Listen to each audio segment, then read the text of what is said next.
श्री हरिनाम प्रभु की जय, हरे कृष्ण महामंत्र की जय। तो भागवत में कथा आती है गजेंद्र के विषय में। और गजेंद्र एक बार अपने सहचरों के साथ, अपने परिवार संबंधियों के साथ जल क्रीड़ा के लिए त्रिकुटा पर्वत के नीचे एक सरोवर में जाते हैं। और वहाँ पे बड़ा अच्छा समय उनका चल रहा था। लेकिन काल, समय जो हमारे अनुरूप कार्य नहीं करता, उसका हमला होता है मगरमच्छ के रूप में। सभी के सभी उसको छोड़ देते हैं अकेले। तो गजेंद्र और गजेंद्र के साथ वो मगरमच्छ, और ये युद्ध बहुत समय चलता है, करीब 1000 वर्ष का समय बताया गया है। और जब गजेंद्र एक समय हार जाता है, अपनी शारीरिक शक्ति खो बैठता है, मानसिक बल खो रहा होता है, और पूर्ण रूप से समझ जाता है कि अब इस स्थिति में मेरे को कोई नहीं बचा सकता है, तो गजेंद्र ने बड़ी सुंदर प्रार्थनाएं भगवान के लिए की। बहुत ही मशहूर प्रार्थनाएं गजेंद्र मोक्ष स्तुतियाँ हैं वो। उसी की एक प्रार्थना में गजेंद्र इस बात को बोलते हैं, एकांतिनो यस्य न कंचनार्थम वांछन्ति एव भगवत् प्रपन्ना अति अद्भुतं तच्चरितं सुमंगलम गायन्त आनंद समुद्रमग्ना। तो बताते एकांतिनो यस्य न कांचनार्थम, ऐसे भक्त आपके भगवान जो कि पूर्ण रूप से एकांतिक, उनका कोई जीवन में लक्ष्य नहीं है, भौतिक लाभ प्राप्त करने का या मोक्ष की भी प्रार्थना नहीं करते हो, जो पूर्ण रूप से आपके शुद्ध भक्ति में लगे हुए हैं।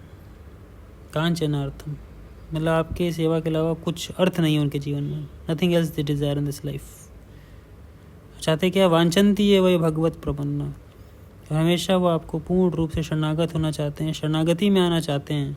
और वो शरणागति में आगे क्या करना चाहते हैं, तो बताते हैं अति अद्भुतम तच्चरितम सुमंगलम। भगवान के इतने अद्भुत चरित्र हैं, मंगल चरित्र हैं।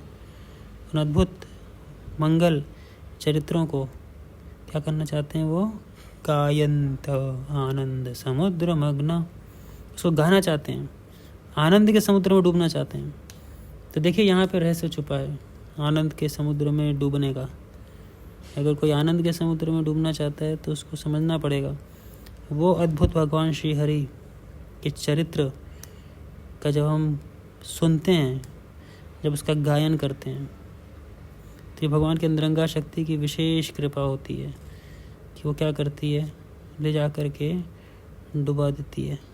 किसमें, आनंद के सागर में। ऐसा सागर जिसमें हम सब जाना चाहते हैं, भव सागर से भाव सागर की ओर। हर कोई जाना चाहता है किसी न किसी सागर में, आनंद में डूबना चाहता है, रमण करना चाहता है, लेकिन उसको ये अंदाज़ा नहीं, याद उसका कोई इसको हिंट भी नहीं है वो क्या है।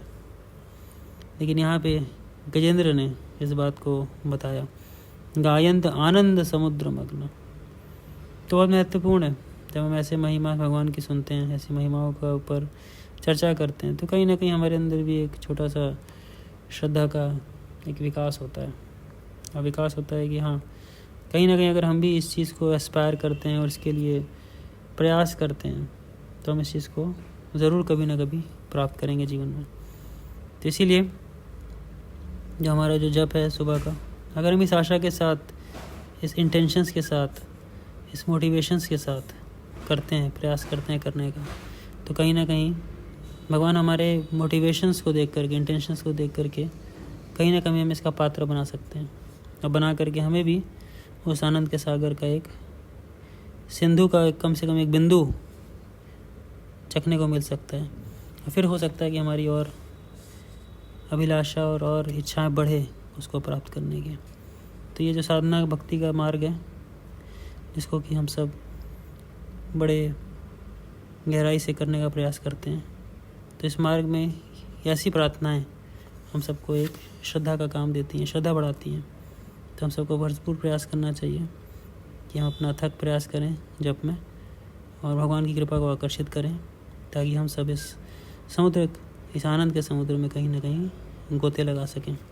शरणाम प्रभु की जय, हरे कृष्ण महामंत्र की जय।